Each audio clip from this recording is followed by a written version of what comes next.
नमस्कार, मी अंकुश बर्डे ज्ञानशेतीमध्ये आपलं सहर्ष स्वागत करत आहे. मित्रांनो, यावर्षीच्या रब्बी हंगामात जी आपण महत्त्वाची पिकं घेत आहोत त्यामध्ये करडई फार कमी क्षेत्रावर घेतली जाते. त्यानंतर रब्बी ज्वारीचं क्षेत्र वरचेवर कमी व्हायला लागले आणि गहू तसं महाराष्ट्रातलं कमी लागवड क्षेत्रावरचंच पीक आहे आणि त्या मात्र हरभरा मात्र मोठ्या प्रमाणात पीक घेतलं जातं.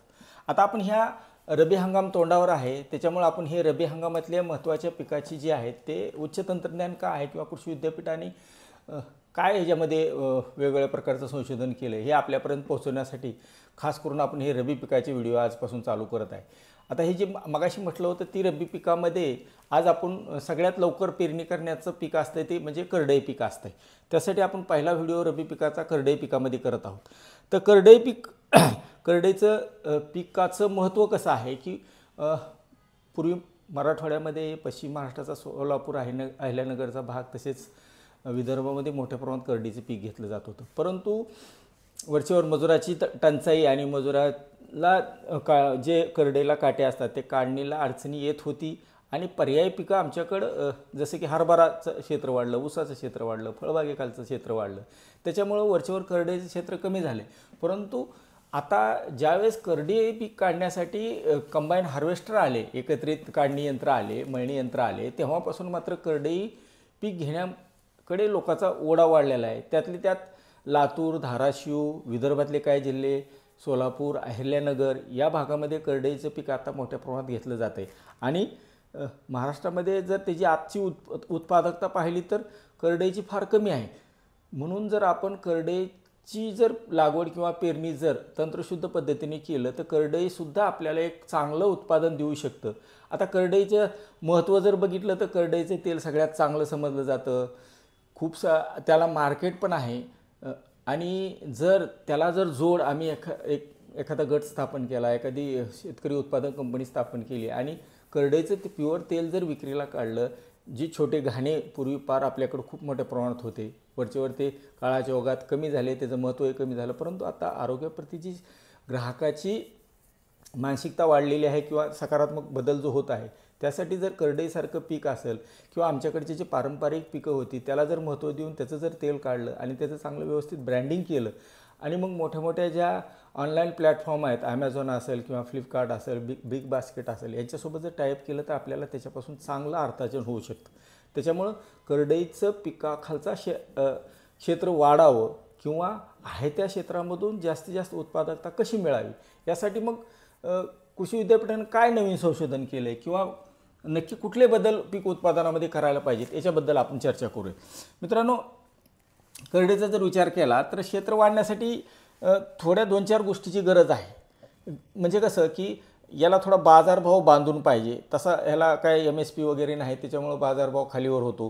त्याच्यानंतर सुधारित बियाणाचा वेळेवर पुरवठा होणं अपेक्षित आहे. याच्यावर फार तसं आता मध्यंतरीच्या कालावधीमध्ये बऱ्याच संशोधन केंद्रामधून हे दुर्लक्षित पीक होतं. परंतु याच्यावर पुढं नवीन नवीन वाण आजच्या घडीला वातावरण बदलामध्ये कुठले सूट होऊ शकतात. पूर्वी पूर्णपणे कोरडवाहू शेती होती, आता बागायती किंवा शेततळ्यासारखं किंवा जलसंधारणाच्या कामामुळे पाण्याची उपलब्धता वाढलेली आहे. मग अशा परिस्थितीमध्ये आम्हाला करडई पीक घ्यायचं तर कुठले वाण आहेत ह्याच्याबद्दल सुद्धा थोडं संशोधन होणं आवश्यक आहे. त्यानंतर शासनाने जे लाकडी घाणं आहेत किंवा लहान लघु उद्योग आहेत, MS म्हणतो आपण त्याला, त्याच्यावर जर थोडा चालना दिली तर याच्यातून चांगलं अर्थार्जन होऊ शकतं. त्यामुळं तसेच शक्य होईल तिथं पाण्याची उपलब्धता होत आहे. आणि भात पिकानंतर जर करडई पीक घेतलं, कारण भात पिकानंतर बऱ्याच मोठ्या क्षेत्रावर काहीच घेतलं जात नाही, तर त्या जर भागात जर आपण करडई क्षेत्र वाढवलं तर याच्यामधून उत्पन्नही चांगलं येऊ शकतं आणि आरोग्यदायी करडईचं तेल आपल्या आरोग्यासाठी जे चांगलं आहे ते उपलब्ध होऊ शकतं. आता करडई लागवड करायची तर मग कुठल्या 2-4 गोष्टीवर आम्हाला लक्ष द्यायला पाहिजे जेणेकरून त्याची चांगली उत्पादकता मिळू शकते, 2 पैसे जास्त मिळू शकते. जर तुम्हाला करडई करायची असेल तर मध्यम ती भारी जमीन निवडायला पाहिजे, तरच आपल्याला उत्पादन चांगलं होऊ शकतं. हलक्या जमिनीमध्ये पाण्याची व्यवस्था असेल, कमीत कमी याला 2 पाण्याची व्यवस्था असेल तर मग हलक्या ते मध्यम जमिनीमध्ये आपण घेऊ शकतो. त्याचप्रमाणे दर 3 वर्षांनी ह्याच्यातले जे सुधारित वाण आहेत ते आपल्याला बदलावं लागतात. पारंपरिक बियाणं वापरून चालणार नाही. त्यासोबत बीज प्रक्रिया करायला पाहिजे, योग्य वेळी पेरणी करायला पाहिजे. त्यासोबत 2 कोळपण्या करणं, 2 किंवा 3ही कोळपण्या करू शकतो. आपल्याकडे पाण्याची व्यवस्था नसेल तर एक कोळपणे म्हणजे अर्धं पाणी असं गृहीत धरलं जातं. जमिनीतून जे पाण्याचं उत्सर्जन होत असतं त्याच्यामुळे ते जर आपल्याला थांबवायचं असेल तर करडईसारख्या पिकाला जर आपण कोळपण्या देत राहिलं तर पाण्याचीही आवश्यकता पडत नाही. आणि जर मध्यम हलकी जमीन असेल, आपल्याकडे पाण्याच्या पाळ्या असतील तर 2 पाण्याच्या पाळ्या देणं आवश्यक आहे. त्यासोबत आपल्याला एकात्मिक खत व्यवस्थापन आणि पीक संरक्षणावर थोडं भर देणं आवश्यक आहे. आता करडीची पेरणी कधी करायला पाहिजे?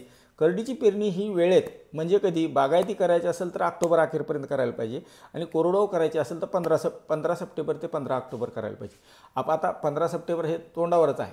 15 सप्टेंबरच्या अगोदर जर पेरणी केली तर आपल्याला तर पानावरच्या टिपक्याचा रोग फार मोठ्या प्रमाणात येतो आणि 15 ऑक्टोबर नंतर जर पेरणी केली कोरडवाहूमध्ये तर माव्याचा फार प्रादुर्भाव होतो. त्यामुळं ऑक्टोबर अखेर काही करून आपल्याला ह्याची पेरणी पूर्ण करावी लागते. आता बियाणं आणि बीज प्रक्रिया.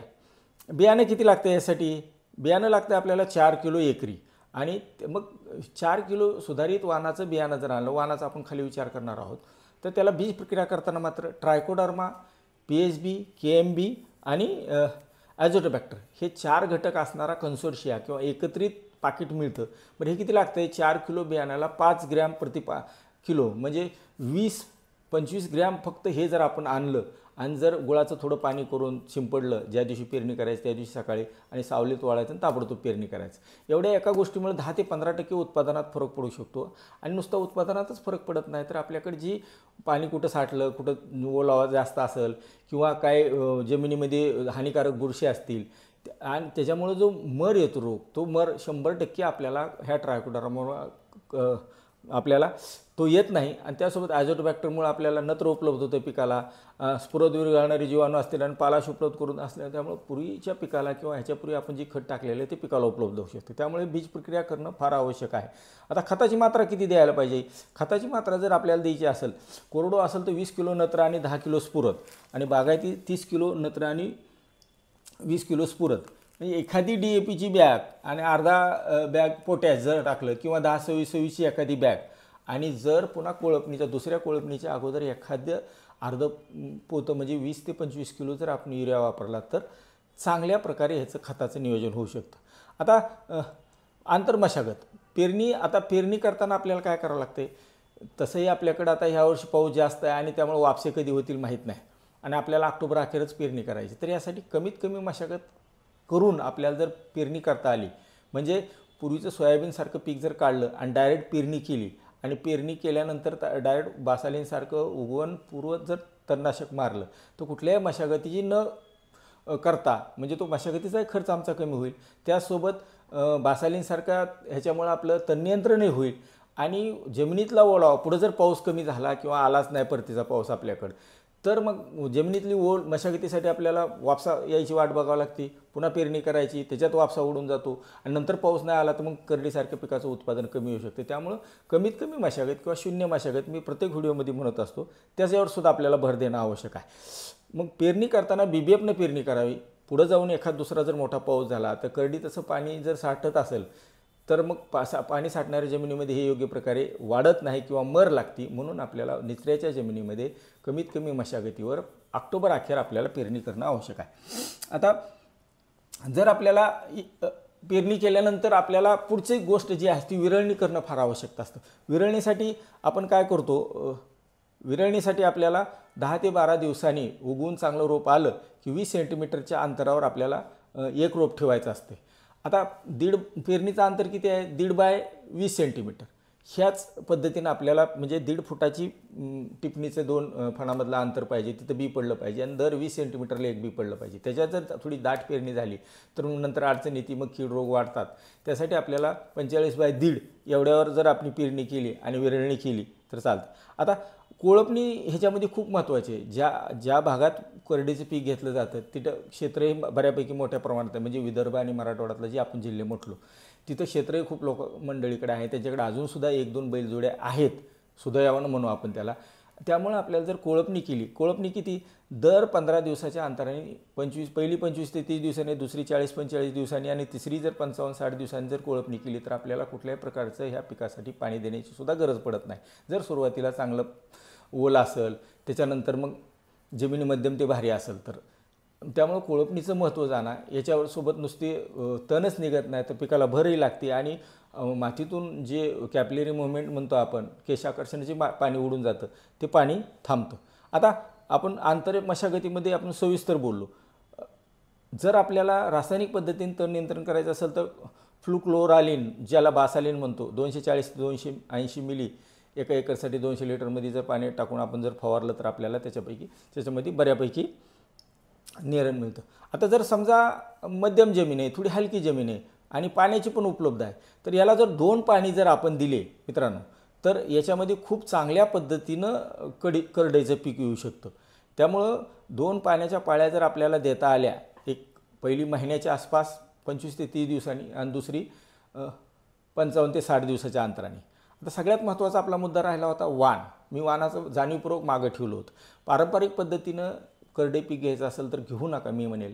आता ह्याच्यामध्ये जे सुधारित वाण आहेत मी 3च वाणाची आपल्याला शिफारस करणार आहे. त्याच्यात SSF 708 हा जो वाण आहे तो बागायतीमध्ये 10 ते 12 क्विंटल प्रति एकर एवढा देतो.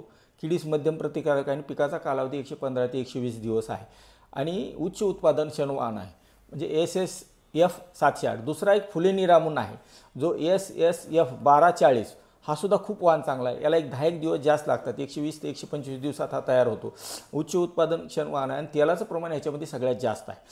त्यासोबत PBNS 86 पूर्णा हा मराठवाड्यासाठी पूर्णा नावाने किंवा PBNS 86 नावाने वाण आहे. 125 ते 140 दिवसात तयार होतो. मावा किडीस मध्यम प्रतिकार आहे. मराठवाड्यासाठी शिफारस आहे आणि जिरायतीमध्ये सुद्धा 12 ते 15 क्विंटल प्रति हेक्टरी उत्पादन येऊ शकतो.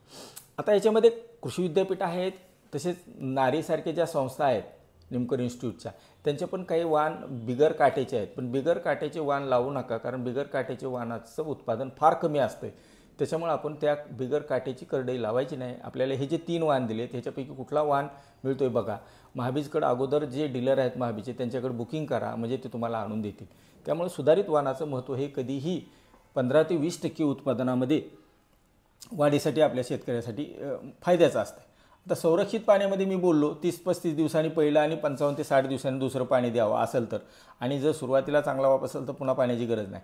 आता करडीवर 2-3 महत्त्वाचे रोग आहेत. पहिला मावा येतो, सगळ्यालाच माहिती आहे. जशी थंडी वाढली की माव्याचं प्रमाण खूप असतं आणि मग यासाठी रोगरसारखं औषध असेल डायमिथोएट 30% प्रवाही जे 15 मिली 10 लिटर पाण्याला म्हणजे जवळपास 22-23 मिली जर आपण 15 लिटरच्या पंपाला जर टाकलं किंवा थायोमिथाझम जे बाजारात ॲक्टर नावाने मिळतं ते 3 ते 4 ग्रॅम म्हणजे 6 ग्रॅमपर्यंत आपण एका पंपाला वापरू शकतो. किंवा मग साधं क्विनॉल्फॉस किंवा ॲसिपेटची पावडरसुद्धा मिळते. ती जरी धुरळली एखाद्या छोट्या बॅगमध्ये घेऊन प्रत्येक झाडावर अशी धुरळली तरीसुद्धा आपल्याला माव्याचं नियंत्रण चांगलं होऊ शकतं आणि ह्याचंच रिकमेंडेशन किंवा शिफारस विद्यापीठाने केलेली आहे. आता दुसरा एक जो रोग येतो मर रोग येतो. फ्युजेरियम ह्या बुरशीमुळे होतो. ज्या शेतात पाणी साचतं अशा ठिकाणी तो वाढतो. मग त्यासाठी काय करायला पाहिजे, ट्रायकोडर्माची बीज प्रक्रिया करा आणि रासायनिक नियंत्रणामध्ये जाण्यापेक्षा ट्रायकोडर्माची बुरशी जर आपल्याला वाटत असेल आपल्या भागात आपण जिथं पेरतो तिथं नेहमी करता मग तुरीला मर येत असेल, हरभऱ्याला मर येत असेल आणि मग आपण करडी करणार असेल अशा ठिकाणी ट्रायकोडर्माची जरी पावडर घेतली आणि ती जर चांगला वापसा असताना थोडं थंड वातावरण असताना आभाळ नसताना जर आपण सगळं रानात विस्कटून दिली नंतर एखादी कोळपणी केली तरीसुद्धा कुठल्याही पिकाची मर असू द्या तुमची कमी होऊ शकते. मग पानावरील ठिपके वगैरे किरकोळ त्याच्यात रोग आहेत. ज्यावेळेस एखाद्या फवारणीमध्ये दरवेळेसच नाही पण एखाद्या फवारणीमध्ये एखादं साधं बुरशीनाशक जरी घेतलं मँकोजेबसारखं 25 ग्रॅम 10 लिटर पाण्याला म्हणजे 2.5 ग्रॅमचं प्रमाण किंवा COC हे जरी घेतलं एखाद्या फवारणी दर फवारणीमध्येच आपल्याला माव्याला मात्र 2 किंवा 3 सुद्धा फवारण्या करावं लागतात. आणि रोगासाठी एखाद्या वेळेस मँकोजेब किंवा COC सारखं किंवा मँकोजेब अधिक COC जे संयुक्त बुरशीनाशक आहे ते जरी घेतलं तरी आपल्याला पानावरचे ठिपके असेल किंवा बाकीचे जे काही किरकोळ रोग असतात त्याचं नियंत्रण करता येतं. आता बहुतेक मुद्दे आपण कव्हर केलेले आहेत. त्याच्यामुळं आता काढणीचा जर विचार केला जर आता सध्या कंबाईन हार्वेस्टर मोठ्या प्रमाणात आलेले आहेत आणि फक्त थोडं कंबाईन हार्वेस्टरनं काढणी करताना एकच गोष्ट लक्षात ठेवायला पाहिजे, 11-12 नंतर काढणी करायची 4 वाजेपर्यंत. जर समजा त्याच्यात ओलावा असेल सुरुवातीची सकाळची जी दव पडतं किंवा जी आर्द्रता असते अशा आर्द्रता जास्त असल्यावर काढणी करायची नाही. त्याच्यामुळे ते बी थोडं गळण्याचं प्रमाण वाढू शकतं पण चांगली करडी स्वच्छ निघू शकते. मित्रांनो अशा प्रकारचं हे बहुगुणी आपलं करडईचं पीक आहे आणि आपण जर योग्य जमिनीमध्ये लागवड केली पेरणीचं वाण व्यवस्थित वापरला, योग्य अंतरावर लागवड केली, वातावरण हंगामातलं चांगलं राहिलं आणि शेतकऱ्यांनी वेळच्या वेळेला गोष्टी केल्या, काय करतापेक्षा त्याची वेळ बरोबर आहे का आणि मी जे करतो ते माझ्या पिकाला त्याची गरज आहे का, पिकाच्या गरजेप्रमाणे जर आम्ही नियोजन केलं तर 100% करडीमधून कोरडवाहूमध्ये 12 ते 15 क्विंटल हेक्टरी म्हणजे 6-7 क्विंटल एकरी आरामशीर उत्पादन मिळू शकतं. आणि जर बागायती जर केलं आपण, चांगली जमीन असेल, नियोजन चांगलं केलं तर 10 क्विंटल एकरीपर्यंत करडईचं उत्पन्न होऊ शकतं.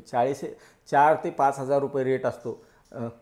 एखाद दुसरी माव्याची फवारणी, बियाणे बदलाचा फक्त बियाणं 4 किलो विकत आणायचे आणि त्याच्यानंतर एखादी रासायनिक खताची बॅग, एवढ्या किरकोळ खर्चावर म्हणजे 10-1 हजार रुपयाच्या खर्चावर जर बागायत केला आपण तर 10 क्विंटल म्हणजे 50,000 45 ते 50,000 10 ते 15,000 खर्चामध्ये म्हणजे 30-35 हजार रुपये शेतकऱ्याला एका 4 महिन्याच्या पिकामधून मिळू शकते. त्यासोबत पीक फेरपालट होईल.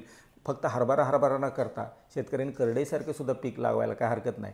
आपण पिकामध्ये शेतकऱ्यांनी वैविध्य आणावं, स्वतःचं आरोग्य जपावं, चांगलं तेल खावं, स्वतः प्रक्रिया करावी, एवढ्यासाठी हा करडईचा आपण व्हिडिओ केलेला आहे. आणखीन तुम्हाला जर काय करडई पिकाबद्दल जर वाटत असेल जास्तीची माहिती घ्या तर नक्की कमेंटमध्ये म्हणा. आपण आवर्जून 100% आपण जे प्रश्न किंवा कमेंट कराल त्याचं उत्तर देण्याचा प्रयत्न करेल. ज्ञाना शेतीचा कायमच भर असतो की तंत्रशुद्ध शेती ज्ञान शेतकऱ्यापर्यंत पोहोचावं. त्यासाठी आपण नुसतं व्हिडिओ करत नाही तर आपण याची लिंक देतो आणि आपली वेबसाईट आहे त्याच्यावर सर्व पिकाचे हे जे आपण आता बोलतो आहे त्या सगळ्या डिटेल्स दिलेल्या असतात. माझा भर व्हिडिओपेक्षा आपण ज्ञाना शेतीच्या वेबसाईटला भेट द्या, पिकाचे बारकावे समजून घ्या आणि जर काय वाटत असेल तर नक्की आम्हाला संपर्क करा. आम्ही आपल्यासाठी प्रयत्न करत आहोत. धन्यवाद.